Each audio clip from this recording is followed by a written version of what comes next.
बिस्मिल्लाहिर्रहमानिर्रहीम। अस्सलाम वालेकुम एट क्लास, कैसे हैं आप सब? उम्मीद करती हूँ खैरियत से होंगे। आज हम अपने नए लेक्चर के साथ आपकी खिदमत में एक बार फिर से हाजिर हैं, जिसका नाम है सीरत तैयबा, अहद नबवी के माहो साल और मदनी अहद। इसमें हम मुख्तलिफ तरह की चीज़ें पढ़ेंगे। वो क्या क्या होंगी देखते हैं। सबसे पहले हम इसमें तारुफ पढ़ेंगे, फिर हम इसके इम्पोर्टेंट जो क्वेश्चंस होंगे, यानी इसके इनर से जो MCQs होंगे उसका निशान लगाएंगे, इसके इनर से ही खाली जगह का निशान लगाएंगे, और सबसे लास्ट में बहुत इम्पोर्टेंट जो बात बताने वाली हूँ वो सबसे लास्ट में है, वो देखेंगे। सबसे लास्ट में बहुत इम्पोर्टेंट चीज़ मैं आपको बताऊंगी, तो लास्ट तक आपने ये वीडियो ज़रूर देखनी है, कहीं से स्किप नहीं करनी, ताकि सब चीज़ों से आप बाखबर रहें कि क्या मैं इसमें इम्पोर्टेंट बता रही हूँ। आपको पता है कि इस बार जो एग्ज़ाम होना है वो मिडल का भी बोर्ड का एग्ज़ाम होगा और 5 का भी, तो आपने इसे बहुत ध्यान से देखना है। मैं बोर्ड के एग्ज़ाम के हवाले से ही ये सारा बताऊँगी, ठीक है। तो सबसे पहले हम इसमें पढ़ते हैं कि इस सबक में क्या क्या पढ़ा जाएगा। इस सबक में दावत की आलमगीरियत और अफाकियत के बारे में जानेंगे, और देकर ममालिक के मुख्तलिफ फरमानरवाओं के भेजे गए जो सफ़र थे और सफ़रा और दावती खतूत थे उसके बारे में जानेंगे। सीरत तैयबा की रोशनी में हम इसके कौमी और बैनुल अक़वामी ताल्लुकात के असूलों को समझने और दाई इस्लाम बनने का जज्बा देखेंगे। हिकमत और तदब्बुर की अहमियत के हवाले समझते हुए दावत तबलीग में अफरात व तफरीद से बच सकेंगे, ठीक है। वो किस तरह से होगा। सूरह नहल की आयत नंबर 125 में जो दावत तबलीग का हुक्म है उसको जानना है और अपनी अमली ज़िंदगी में उस पर अमल पैरा होना है। तो सबसे पहले हम स्टार्ट करते हैं। आपने लेड पेंसिल से निशान लगाने हैं या अंडरलाइन कर लेना है, या इसको स्टिकी नोट्स पे लिख लेना है, ताकि आपको इसको समझने में आसानी हो। मैं इसकी रीडिंग इसलिए लाजमी करती हूँ कि इसके इनर से मुझे सवालात देखने होते हैं, वो आप लोगों ने लाजमी चेक करना है। तो सबसे पहले शुरू करते हैं। बिस्मिल्लाहिर्रहमानिर्रहीम। दावत का लफ्ज़ी माना क्या है? दावत का लफ्ज़ी माना है बुलाना, ठीक है। आपने इसको अंडरलाइन कर लेना है, ठीक है। ये आ सकता है। नबी करीम खातमुन नबीयीन सल्लल्लाहु अलैहि वसल्लम की नबूवत आफाकी और आलमगीर है, ठीक है। ये खाली जगह में आ सकता है। ये नबूवत रंग और नस्ल की तमीज़ के बगैर पूरी दुनिया के तमाम मखलूक़ात के लिए है। दावत की आलमगीरियत का मतलब आलम इंसानियत को अल्लाह ताला और इसके रसूल खातमुन नबीयीन सल्लल्लाहु अलैहि वसल्लम के अहकाम की तरफ बुलाना है। क्या मतलब है इसका? कि अहकाम की तरफ बुलाना है। अब ये सारा आप अंडरलाइन करेंगे, ठीक है। इस्लाम एक आलमगीर पैगाम है, महज किसी ज़मान और मकान तक महदूद नहीं। इरशाद बारी ताला क्या है? इरशाद बारी ताला है, और हमने खातमुन नबीयीन सल्लल्लाहु अलैहि वसल्लम को तमाम लोगों के लिए भेजा है। आगे यहाँ पर आ जाता है, नबी करीम खातमुन नबीयीन सल्लल्लाहु अलैहि वसल्लम ने जब 40 साल की उम्र में ऐलान नबूवत फरमाया, तो दावत इस्लाम के इस इब्तिदाई मरहला में हज़रत खदीजतुल कुबरा रज़ी अल्लाह ताला अन्हा, हज़रत अबू बकर सिद्दीक़ रज़ी अल्लाह ताला अन्हा और हज़रत अली मुर्तज़ा और हज़रत ज़ैद बिन हारिसा रज़ी अल्लाह ताला अन्हम इस्लाम लाए। इस दौर को खुफिया दावत इस्लाम का दौर कहा जाता है। कौन से दौर को? ये वाले दौर को। इसके बाद अल्लाह ताला के हुक्म से आप खातमुन नबीयीन सल्लल्लाहु अलैहि वसल्लम ने करीबी रिश्तेदारों को दावत इस्लाम दी। इस मरहले में भी अल्लाह ताला ने आप खातमुन नबीयीन सल्लल्लाहु अलैहि वसल्लम की मदद फरमाई। इसके बाद दावत आम के मरहला में आपने अहले मक्का को दावत इस्लाम दी। जब दावत आम का मरहला था तो आपने किसको दावत इस्लाम दी? अहले मक्का को, जिसके नतीजे में आपको कामयाबियाँ भी मिली और मुश्किलात भी बहुत पेश आई। मुश्किलात में आपने अल्लाह ताला के हुक्म से सब्र और बर्दाश्त से काम लिया और अल्लाह ताला की ज़ात पर भरोसा रखा। इन्हीं मुश्किलात की वजह से सहाबा कराम रज़ी अल्लाह ताला अन्हुम ने 2 मरतबा हबशा की तरफ हिजरत फरमाई। आखिर अल्लाह ताला के फजल करम से इस्लाम मक्का मुकरमा से बाहर मदीना मुनव्वरा पहुँचा। किन मुश्किलात में पहुँचाई? आपने हबशा की तरफ कितनी दफ़ा हिजरत फरमाई? 2 मरतबा हिजरत फरमाई। मदीना तैयबा में नबी करीम खातमुन नबीयीन सल्लल्लाहु अलैहि वसल्लम ने मवाख़ात मदीना, मिसाक़ मदीना और देगर मुआहिदात के ज़रिए से रियासत मदीना की दाखिली मजबूती के बाद दावत इस्लाम को हिजाज से बाहर पहुँचाने का फ़ैसला फरमाया। और देगर ममालिक तक कलमा इस्लाम पहुँचाकर अपना फ़र्ज़ मनसबी बखूबी सर अंजाम दिया। दावत इस्लाम के इस मरहले में आपने मुख्तलिफ बादशाहों और सरदारों की तरफ सफ़ीर रवाना किए और खतूत भी लिखे। इन खतूत को मुख्तलिफ हुक्मरानों तक पहुँचाने के लिए नबी अकरम खातमुन नबीयीन सल्लल्लाहु अलैहि वसल्लम ने चंद जानिसार साथियों का इंतखाब फरमाया। नबी अकरम खातमुन नबीयीन सल्लल्लाहु अलैहि वसल्लम के ये सफ़ीर नहायत ज़हीन, फ़तीन, फ़हम, मामला फ़हम और फसीह बलीग गुफ्तगू करने वाले थे। सुलह हदैबिया 6 हिजरी कब वाक़या हुआ? सुलह हदैबिया 6 हिजरी में के बाद नबी करीम खातमुन नबीयीन सल्लल्लाहु अलैहि वसल्लम ने मुख्तलिफ बादशाहों को खतूत लिखे। इसके बाद आ जाते हैं सफ़ीरान रसूल खातमुन नबीयीन सल्लल्लाहु अलैहि वसल्लम में सैयदना उमर बिन उमैया ज़मरी, अलाउद्दीन हज़रमी, अब्दुल्ला बिन हुज़ाफ़ा सहमी, दहिया कल्बी, हातिब बिन अबी बल्ता, उमर बिन आस, सुलैत बिन उमर, शुजा बिन वहाब, महाजरीन बे उमैया और सईदना साहिब रज़ियल्लाहु ताला अन्हुम शामिल हैं। इस्लाम की दावत देने के लिए आप खातमुन नबीयीन सल्लल्लाहु अलैहि वसल्लम ने जिन बादशाहों रईसों को तबलीग खतूत लिखे, इनमें नजाशी, शाह हबशा, मुकोकिस, शाह मिस्र, किसरा, शाह ईरान, कैसर, शाह रूम, मुंज बिन सावा और हाकिम बहरीन, होजा बिन अली हाकिम यमामा, हारिस बिन अबी शिमर गस्सानी, हाकिम दिमश्क और जैफर शाह उम्मान शामिल हैं। ये नाम आपने रिपीट करके दोबारा से सुनने हैं क्योंकि ये नाम बहुत इम्पोर्टेंट है। इनमें से ऐसे भी आ सकता है कि सफ़ीरान रसूल में कौन कौन शामिल थे, 5 के नाम लिखे और जिन रईसों और बादशाहों को तबलीग खतूत लिखे गए उनमें से 3 के या 2 के या 4 के या 5 के नाम लिखे। ठीक है, इसलिए आपने इसे बहुत अच्छे तरीके से याद रखना है। ये भी MCQs का एक हिस्सा है।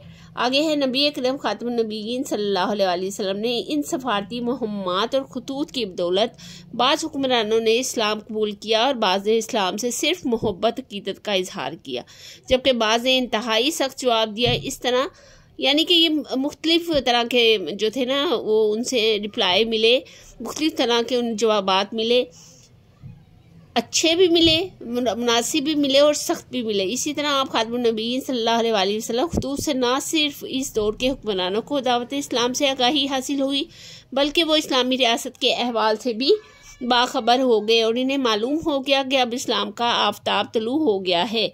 इन तबलीगी खतूत का तर्ज तहरीर ये था कि हर ख़त अल्लाह ताला की बाबरकत नाम से शुरू होता, यानी बिस्मिल्लाह लिखी जाती, फिर रसूलुल्लाह का नाम मुबारक और इसके बाद इस शख्स का नाम लिखा जाता जिसकी तरफ ख़त रवाना किया गया था। अब हजूर अकरम सल्लल्लाहु अलैहि वसल्लम की तरफ से भेजे गए तमाम खतूत में इन नहायत इंसान सादा और मुख्तसर अल्फाज का इस्तेमाल किया गया है।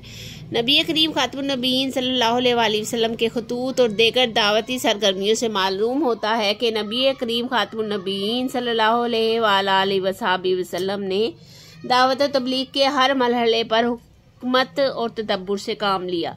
मुखातिब से गुफ्तगू करते हुए किसी कलाम को बेजातूल नहीं दिया। चुनाचा हर दाई असद के लिए, इस दाई इस्लाम के लिए आप खातमुन नबीयीन सल्लल्लाहु अलैहि वसल्लम की पैरवी ज़रूरी है। हर दाई को चाहिए कि वो इखलास की दौलत से माला माल हो, मुखातिब की ज़बान ज़हनी मियार के मुताबिक और खैर ख्वाही के जज्बात से बात करे। हिकमत तदब्बुर का तकाजा ये भी है कि दिल से एराज़ किया जाए, रज़ाए इलाही के असूल, इलाही कलमतुल्लाह जैसे हुसैन अज़ीम मकासिद को मद्देनज़र रखा जाए और अपनी ताकत के मुताबिक दावत तबलीग का फरीज़ा सर अंजाम दिया जाए। दावत तबलीग में हिकमत बसीरत की अहमियत के हवाले से इरशाद बारी ताला है।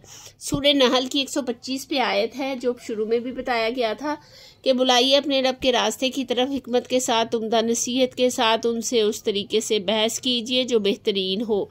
नबी करीम खातमुन नबीयीन सल्लल्लाहु अलैहि वसल्लम की इन दावती सरगर्मियों से हमें मालूम होता है कि नबी करीम खातमुन नबीयीन सल्लल्लाहु अलैहि वसल्लम ने इस्लाम की नशो शात और फ़रोख्त के लिए बेमिसाल जिद्दोजहद की और जो ही आप खातमुन नबीयीन सल्लल्लाहु अलैहि वसल्लम को कुछ अमन और सुकून मैसर आया तो आप खातमुन नबीयीन सल्लल्लाहु अलैहि वसल्लम ने फ़ौरन इस्लाम को आलमी सतह पर फ़रोग़ देने के लिए पुरअमन अंदाज में मुख्तलिफ हुक्मरानों को कबूल इस्लाम की दावत दी। नबी करीम खातमुन नबीयीन सल्लल्लाहु अलैहि वसल्लम की सुन्नत से हमें ये दर्स मिलता है कि हमें अपनी बसात के हद तक इस्लाम को फ़रोग़ और नश्र व इशाअत देने की कोशिश करनी चाहिए। आगे मश्क है, दुरुस्त जवाब का इंतखाब करें।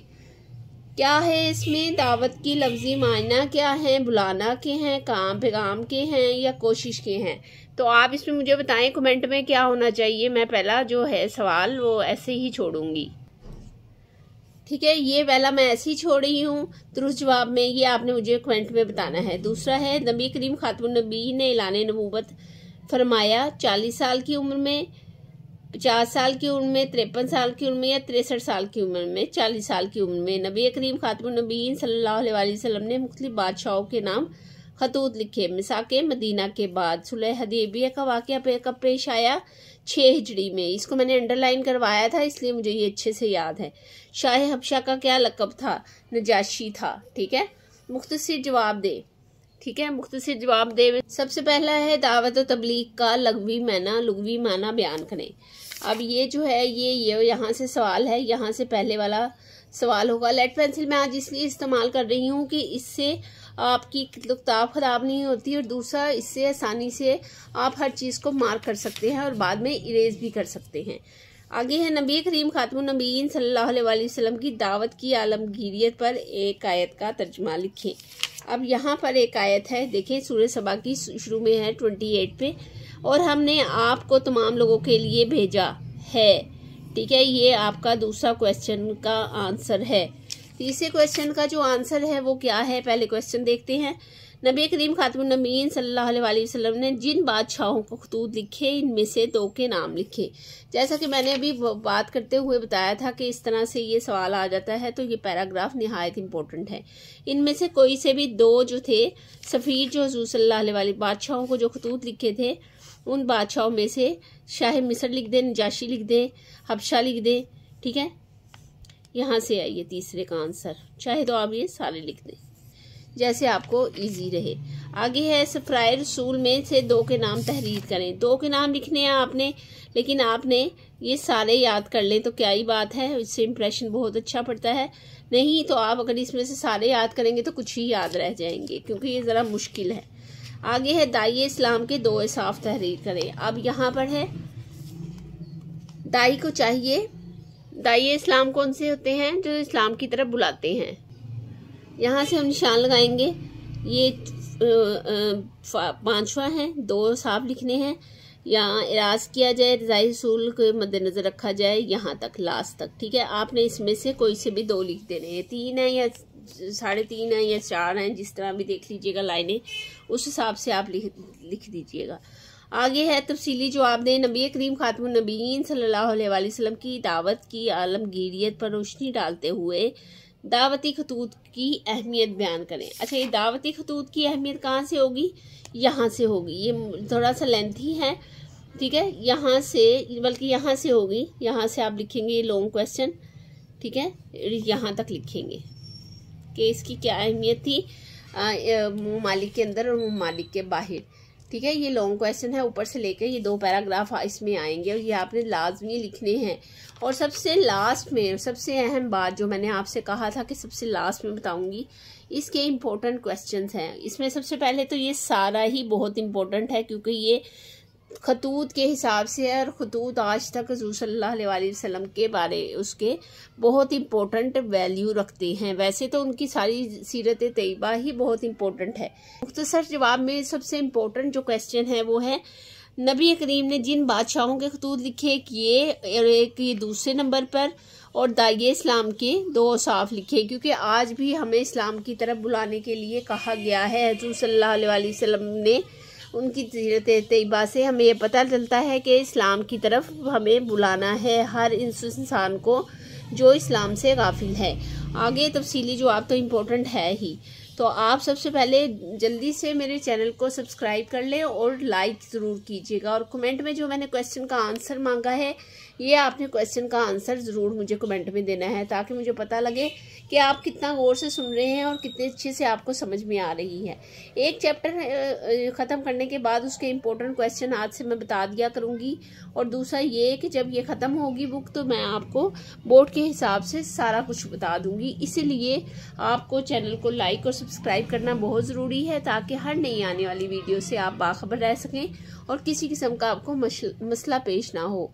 ये जो वीडियो है उन लोगों के साथ ज़रूर शेयर करें जो इसमें थोड़ी प्रॉब्लम क्रिएट हो रही है, जिन्हें इस वीडियो को अपने दोस्तों के साथ ज़रूर शेयर कीजिएगा। अपना बहुत सारा ख्याल रखिए। नेक्स्ट वीडियो में नेक्स्ट लेक्चर के साथ आपकी खिदमत में एक बार फिर से हाजिर होंगे।